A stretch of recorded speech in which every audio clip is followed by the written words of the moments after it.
When winter sweeps across northern China and the rivers lock beneath ice, something unexpected happens in the countryside. Long before freezers or power lines existed, families found ways to keep food safe through the coldest months using little more than soil, stone, jars, and patience. These methods were born from scarcity, shaped by survival, and refined through generations. They are not fragments of a distant past. They continue to guide rural life today. From the earth pit storage chambers hidden beneath the Shaanxi farms to the aged vinegars resting quietly in Jiangsu homes, every preserved ingredient carries stories of hunger endured and harvest protected. They persisted through war, famine, drought, and snowstorms that buried entire valleys. They remain reliable even now.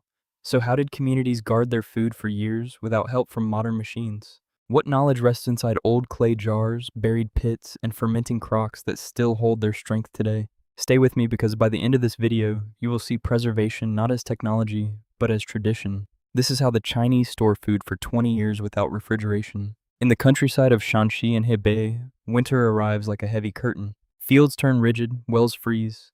The wind sweeps across the land with a sharp, hollow sound. Yet beneath this frozen world, something quiet waits in the dark. Families open wooden lids in the ground and climb down into deep earthen chambers, known as Dijiao Chukang, or earth pit winter storage. Inside, the air feels still and cool, and food endures for months without a single machine. These ancient cellars once carried entire villages through seasons of scarcity. The idea began with observation. Farmers noticed that the deeper they dug, the steadier the temperature became. The earth shielded the harvest from sunlight, wind, and sudden changes in weather. Over time, pits became deeper, walls were shaped from packed clay, and ceilings were sealed with straw or wooden planks. Inside, baskets of potatoes, turnips, apples, grains, and dried food sat in calm darkness. The soil itself created a natural refrigerator. Its survival secret is balance. The pit stays cool, but never freezing. Moisture stays low enough to prevent rot, yet high enough to keep produce firm. Air moves gently through small vents or cracks, slowing decay without letting cold air rush in. Once sealed, the space remains stable for months. Some pits are large enough for entire families to walk inside. Others are simple holes with a ladder and a flat cover above. Each version respects the same rule. Trust the earth to guard what humans have gathered. For generations, these storage pits shaped daily life. Families planned harvests around them. Children learned to fetch winter vegetables from below ground. Travelers knew that even during blizzards, a home with a pit still had enough food to share. In many rural areas, the practice never disappeared. Modern refrigerators may hum in kitchens, but the pit remains behind barns and gardens, steady in silence. Step inside one during the height of winter, and the air will surprise you. It feels colder above ground. Down here, the temperature barely shifts. Baskets rest in rows. The smell is a mix of soil and stored life. It feels like time is paused. And this is only the beginning. Because while the earth can protect food with quiet strength, there's another method where time itself becomes the guardian, hidden inside a single grain of rice. In the river villages of Jiangsu and the misty hills of Guizhou, winter presses against wooden doors. Yet inside clay jars, something ancient sleeps. A handful of powder rests at the bottom, pale and quiet. To most, it looks like nothing.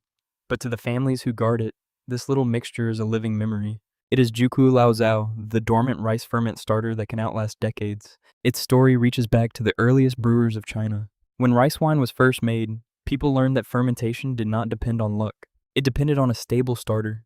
So, they saved a small portion from each successful batch, drying it carefully, shaping it into cakes, and storing it in jars sealed with cloth and clay. Each new generation inherited the strain, and with it, the microbes that shaped their family's flavor. Some households kept the same starter for 20, even 30 years. Its survival secret is simple.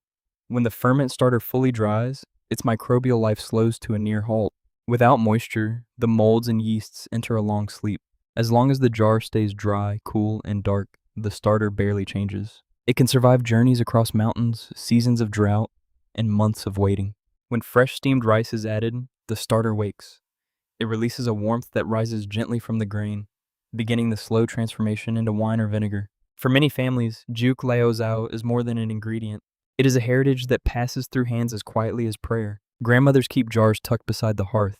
Brewers mark special batches on scraps of cloth tied around the neck of the container. During festivals, when rice wine fills homes with a soft, sweet aroma, people know that part of the flavor comes from something preserved long before they were born. Even today, small workshops in rural China still guard their old starters. Some refuse to replace them with factory-made versions because they believe each strain carries the voice of its land. Every jar holds a history of climate, crops, and craft. And if a grain of ferment starter can hold decades of life inside one small jar, imagine what waits inside ingredients touched by age, sun, and patience from the branches of citrus trees across Guangdong. In the warm, humid markets of Guangdong, baskets overflow with citrus each autumn. But some families do not eat the fruit right away. They peel it, spread the rinds under the sun, and tuck them into clay jars where darkness waits. Years later, those same peels emerge transformed. What was once bright and sharp becomes deep, fragrant, and powerful. This is Chenpi, the aged citrus peel that can outlast generations. Its roots lie in the old trading towns along the Pearl River Delta. Farmers noticed that dried citrus peel, when kept long enough, developed a richer aroma. Herbalists soon prized it for its warming qualities. Cooks used it to steady the flavor of braised dishes, and merchants began aging it the way others age wine. Some families marked jars with the year they were sealed. 10-year peel became precious. 20-year peel became rare. Anything beyond that was treasure. The secret of its long life rests in the peel's structure. Once dried fully under the sun, the moisture falls to a level where bacteria cannot thrive. Oils inside the peel age slowly, gaining complexity instead of spoiling. As long as the jar stays dry, cool, and free of pests, the peel remains stable for decades. The older it gets, the stronger it becomes. A single piece can fill a room with its scent when warmed in a pot. In Cantonese kitchens, aged citrus peel is still used in soups, duck stews, sweet herbal teas, and even traditional medicines. Its flavor carries warmth on cold mornings and comfort during illness. For many families, a jar of old Chenpi is an heirloom. It is common for elders to pass down peels aged longer than their grandchildren have been alive. Step into an herb shop in Foshan or Xinhui, and you will see the reverence. Workers lift jars with quiet care.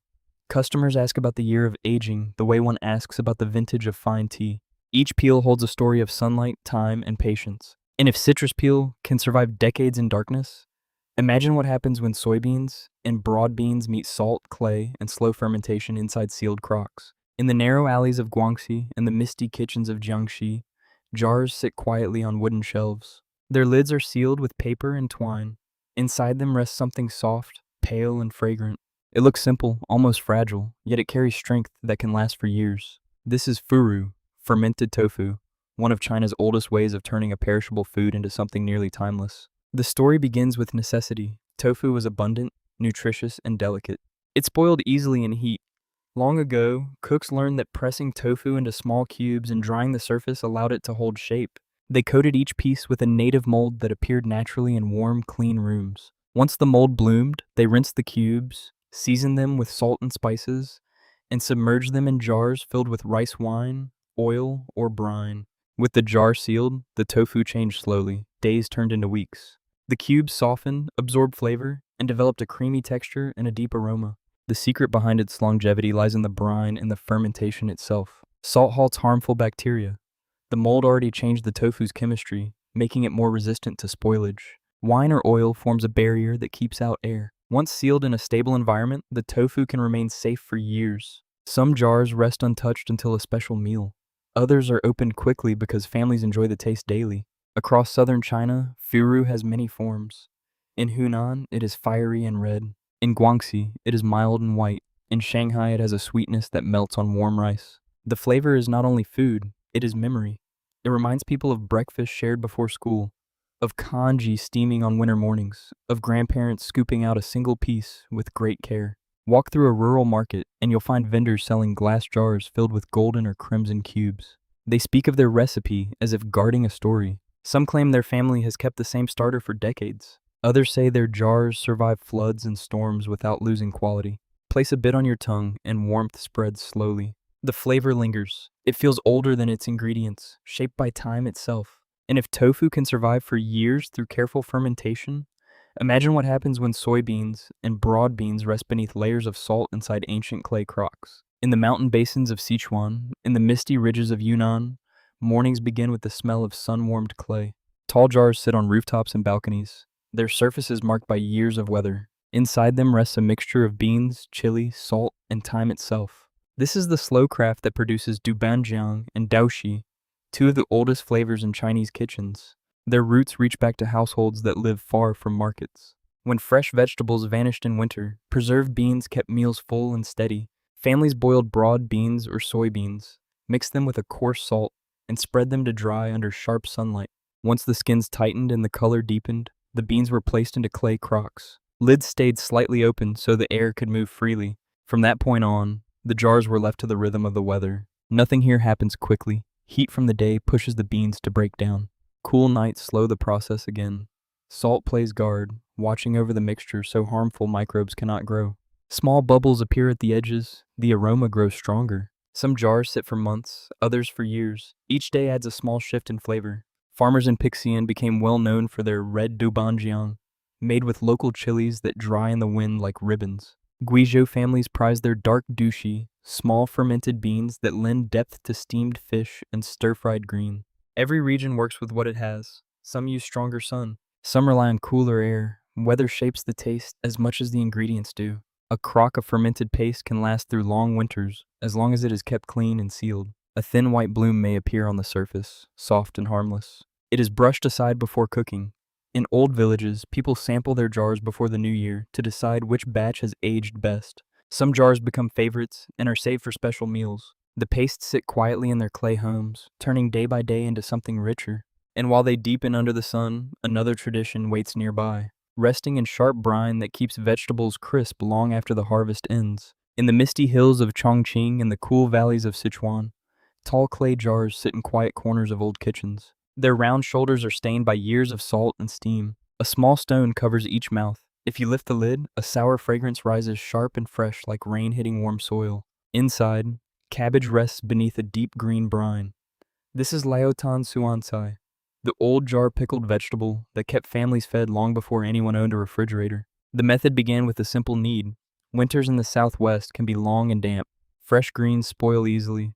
Villagers learned that a heavy brine could hold vegetables steady for months. They sliced cabbage, washed it, and let it wilt under the sun for a few hours. Then they packed it tightly into tall jars, added cool water, and poured in a mountain of salt. A handful of spices often followed: peppercorns for warmth, ginger for brightness, dried chilies for depth. The secret rests in the strength of the brine. High salt levels prevent harmful bacteria from taking hold. Natural lactic acid bacteria begin to grow instead. They feed on the sugars in the cabbage and release acid that sharpens the flavor. The liquid slowly turns cloudy, then clear again. A small ring of bubbles shows that the jar is alive and healthy. Once the sourness settles, the cabbage becomes firm, bright, and safe for long storage. Clay jars called laotan play their own role. Their thick walls keep the temperature steady. They protect the brine from light. They breathe gently through the clay, allowing gases to escape without letting air rush in. Many jars stay in the same family for generations. The older the jar, the more people trust it.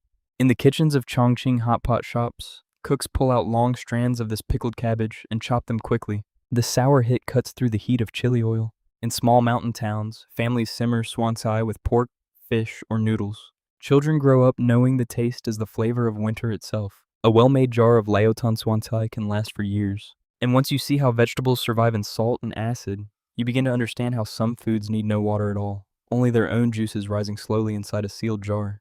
In the back courtyards of old Jiangxi homes, there's a small ritual that begins the moment vegetables are brought in from the fields. Mustard greens, peppers, radishes, or eggplants are washed, shaken dry, and slipped into a clay jar still cool from the shade. No brine is prepared, no vinegar is poured. The jar receives only a sprinkle of salt and the sound of the lid being set in place. Then the waiting begins. Days later, when the jar is opened, the vegetables sit submerged in a pale, fragrant liquid that formed on its own. This quiet method is zichishui fajiao, natural juice fermentation. The idea came from households that relied on small harvests. There was never enough produce to make a large batch of pickles, so families needed a way to save whatever the garden offered. Salt was the key. It pulled moisture from the vegetables, first drop by drop. As the liquid gathered, the vegetables sank into it. Once submerged, they settled into a slow fermentation shaped only by salt, temperature, and time. The method works because the vegetables create their own protective environment. Their juice, mixed with the right amount of salt, blocks oxygen and keeps harmful bacteria away. Good microbes grow instead. They soften the fibers and bring a clear sourness that sharpens as days pass. Nothing needs stirring, nothing needs heating. The jar simply sits in a corner where the light is dim and the air stays steady. Flavor depends on the home. One family adds ginger for warmth. Another tosses in a few dried chilies. Some keep it plain, trusting only the vegetable itself. Each variation carries the character of the region, from the mild tang of Hunan's greens to the deeper sourness favored in parts of Sichuan. When winter settles across the land, jars like these become small treasures. A spoonful brightens porridge, a slice lifts a simple bowl of rice. The taste brings back the memory of soil, sunlight, and the hand that packed the jar. And just as vegetables can preserve themselves through their own juices, another tradition lies waiting in southern mountains, where tea leaves age in darkness until their flavor becomes something time alone can unlock. In the misty hills of Yunnan, where the air smells of rain-soaked earth and wild forests, bundles of tea leaves are pressed into round cakes and left to rest. Not for a week, not for a season, sometimes for decades. These dark, compact discs of leaves carry a secret known to local families for centuries. Time can preserve tea as surely as a sealed jar preserves grain. This is the quiet craft behind aged tea, especially the pure that has traveled from mountain villages to tea houses across the world. The earliest versions came from traders on the ancient Tea Horse Road. Their journey stretched across steep ridges and icy passes. A tea had to survive months in saddlebags and storerooms, so it was steamed, shaped, and dried until it could endure heat, moisture, and the long press of travel. Instead of losing strength, the tea changed. Age deepened its color and rounded its flavor. A simple drink grew into something layered and patient. What protects it is harmony between leaf and environment. When stored in breathable paper and kept away from strong light, pure transforms slowly. Natural microbes work through the leaves, guiding them from grassy freshness to a mellow, earthy richness. The warmth comes from fermentation, steady and unhurried. As long as the tea stays dry and ventilated, it remains safe for many years. The taste shifts as it ages. Young tea is sharp, almost brisk. With time, the bitterness softens. The aroma grows sweet, touched with forest soil and dried fruit. Every brew is a reminder that change is not something to rush. It is something to trust. In many villages, a pile of aged tea sits on the stove all winter. Neighbors stop by, warm their hands around the clay cup, and talk as the steam curls upward. The tea becomes a companion through long nights, steady and familiar. Aged tea deepens quietly in the dark, but another centuries-old tradition waits just beyond the doorway. It begins with a single jar, a single scent, a single moment where time shifts, and the ordinary becomes something far more enduring. A single jar can stop time. You see it on a shelf catching the light. Inside, fruit floats softly in a clear liquid that looks calm and innocent. Yet this calmness is what protects everything inside. For centuries, families in China have kept jars like these close at hand. They trust them during warm summers, harsh winters, and long seasons when fresh harvests are rare. This is baijiu immersion, a preservation method that turns liquor into a quiet guardian. Long ago, cooks and healers noticed something curious. When fresh fruits and herbs were placed in strong grain liquor, they did not spoil. Their color stayed bright, their fragrance held. Even after weeks passed, the jars remained steady. This discovery slowly spread from kitchen to kitchen. It was simple, practical, and dependable. No fire was needed, no smoke, no elaborate tools, only clean jars, dry ingredients, and liquor powerful enough to hold off decay. The process begins with care. Fruits must be washed and dried completely. Herbs must be free from moisture. A single drop of water can cloud the liquor, so people work patiently. Once everything is ready, the ingredients are lowered into clear glass jars. Baijiu is poured until every piece is covered. The lid is sealed tightly. After that, the jar is left alone. Days pass, then weeks. The liquid slowly gathers color. The scent thickens. The fruit softens as its flavor drifts outward. Nothing rushes inside these jars. Everything waits. A well-sealed jar can rest for years without losing its strength. Families often prepare them for special occasions. Some save them for celebrations. Some reserve them for medicine. Some keep them simply because opening a jar during winter feels like opening a piece of summer. What sits in these jars is more than preserved fruit. It is patience held in liquid form. People still make these infusions today. Modern apartments often hide 1 or 2 jars behind cabinet doors. They are part of daily life, as familiar as tea and rice. When open, the scent rises gently. It carries sweetness, warmth, and stories that feel older than memory. Somewhere nearby, another tradition continues its quiet work. It does not use liquor. It depends on something sharper and more patient, something shaped by time itself. In the river city of Zhenjiang, where mist drifts slow over the Yangtze, workers open clay jars that have been resting for years. A deep aroma rises at once, sharp yet warm, carrying notes of grain, smoke, and slow time. This is aged vinegar, a craft the people of Jiangsu and Shanxi have guarded for centuries, kept in kitchens not for days or months, but sometimes for a lifetime. Its beginnings reach back to old Zhenjiang workshops, where sorghum, wheat bran, and rice were cooked, fermented, and sealed into large earthenware jars. Families discovered that if they stored the liquid undisturbed, the vinegar changed with the seasons. Cold winters tightened its flavor, humid summers rounded its edges. Over many cycles, the liquid darkened into a glossy black that clung to the sides of the jar like ink. Its long life comes from a steady, active acidity that protects the liquid from decay, letting it stay safe and stable even as the years pass. The acid produced inside the jars protects itself. Nothing harmful thrives in it. Meanwhile, clay vessels breathe gently, allowing air to guide the vinegar from harsh to mellow. With each year of aging, the vinegar becomes richer and more stable. It needs no ice, no machine, only a clean jar and time. In Shanxi, some families keep vinegar cellars that are older than the homes built above them. Workers stir grain mash with long wooden paddles. Jars line the floor in rows, each marked with the year it began. People dip into them for soups, dumplings, noodles, and winter vegetables. The flavor is bright but deep, like history on the tongue. Aged vinegar has become a symbol of careful patience. Many households in Jiangsu and Shanxi still store bottles on high shelves, confident that they will only improve as the years pass. Its strength comes from both tradition and chemistry. It does not spoil, it evolves. And now that we've tasted time held inside a jar, the next journey leads us somewhere far more rugged, where the challenge is harsher and the stakes are higher. The next video reveals how the Chinese preserve meat without refrigeration. If these stories of ancient wisdom have changed how you look at the simple jars in your own pantry, please subscribe and like the channel. We are uncovering the history they tried to bury. Let's plant the seeds for the future. The next treasure will be revealed soon.